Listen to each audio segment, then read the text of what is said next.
at Old Trafford. Don't even know what to say. Manchester United only had themselves to blame, to be totally honest with you. You can talk about penalties and they're a lottery, and it was just that Anthony Elanga missing Manchester United's penalty. I feel absolutely gutted for him. He went off the pitch there with his head dropped, his players around him, his teammates around him, trying to lift his head. I feel gutted for Anthony Elanga. Great to hear the Stretford end singing his name as he walked off the pitch.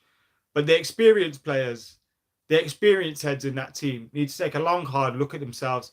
Cristiano Ronaldo misses a penalty. Now, look, it's a lottery.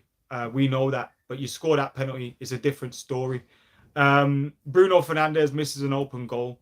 And Manchester United go out of the cup.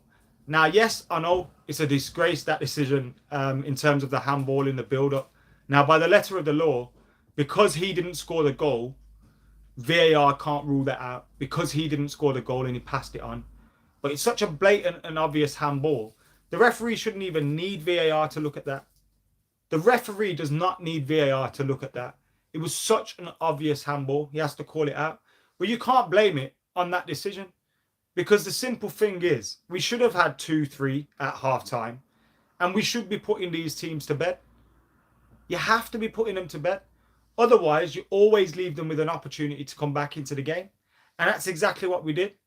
If you're 1-0 up, if you're leaving a team with a sniff of a chance, they're always going to have the opportunity to score a worldie, get a set piece, a mistake by the referee lets them back in it. And that's exactly what happened here.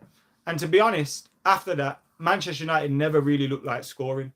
In the first half, yes, United dominated. You know, we had the opportunities to score. Cristiano Ronaldo should have scored his penalty.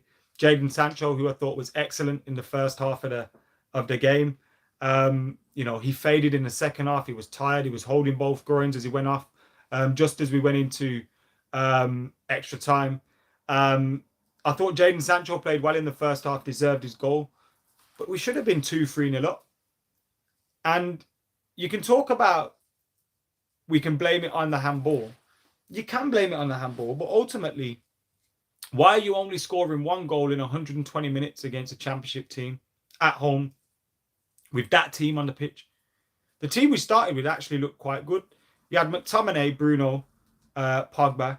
It was good to see Pogba back in the first half. Boy, do we need his creativity. He went off in the second half as a substitute, as you'd expect after a long layoff.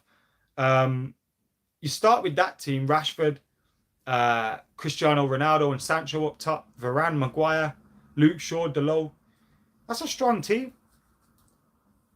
Middlesbrough had Paddy McNair in there scoring penalties against us.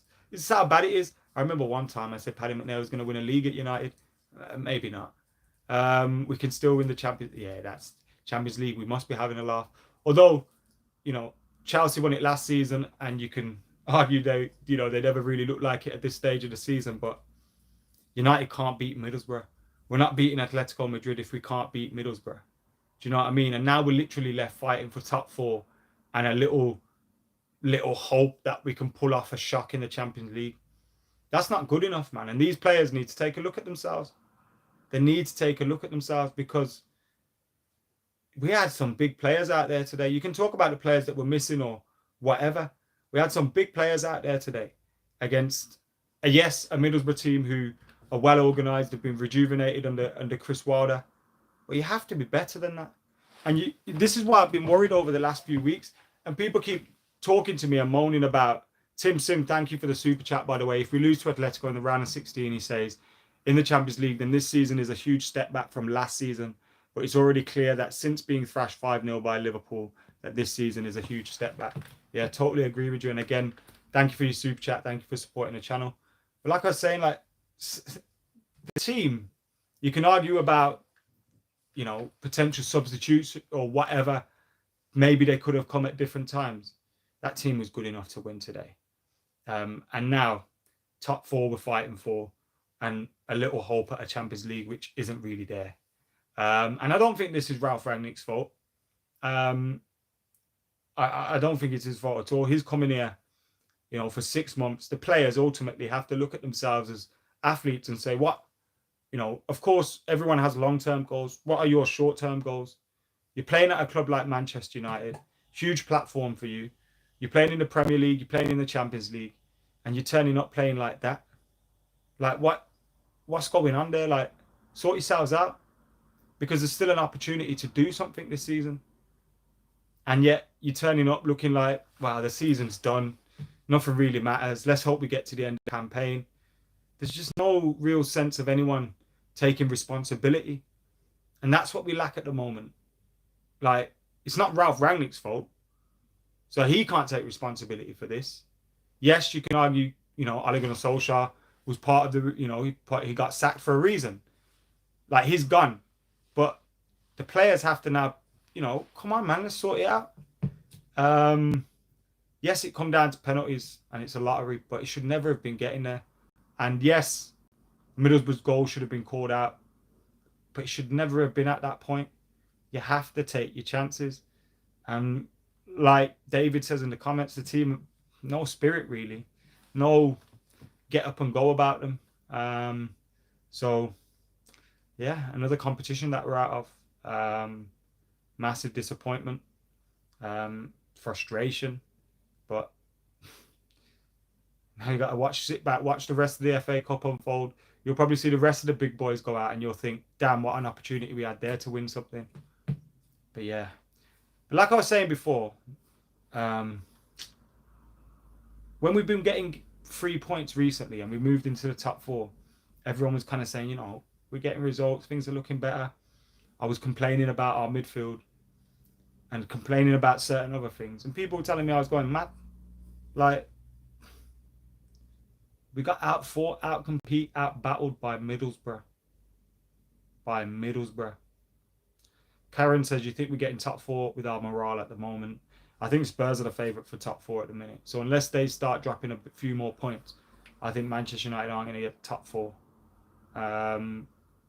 So yeah, and then you've also got to fight Arsenal for it. I think they've shot themselves in the foot a little bit with not really signing any players in the transfer window, but they're still there. They're playing just just Premier League games all season, so they can rest up, get their 11, 12, 13 players that they've got for that team ready to go again. Now we've lost, we've only got 2 games left in the Champions League at this rate, because if we play like this, we're going out. So we'll be in the same position soon enough, but the form isn't there. No energy. They're just showing that chance from Bruno again where he's hit the post and he's got an open goal. Why don't you use your left foot maybe, curl it in, use the outside, you get some curl on it, you hit it so straight that even if it does hit the post, that, look, who am I to be telling Bruno Fernandes what to do, but surely you got to hit that with a little bit of spin on it, a little bit of turn on it, and get it in the post. Anyway, United are out of the FA Cup. Embarrassing night at Old Trafford. Knocked out by Middlesbrough. Sad times. Let us know your thoughts in the comments below. Make sure you like and comment and sharing and subscribing. We've got reaction over on Stretford Paddock as well, which you can head over and enjoy, or maybe it'll help you in your disappointment, get over your frustration, help you vent a little bit to hear someone maybe that thinks like you or maybe doesn't. Let us know later. See you in a bit.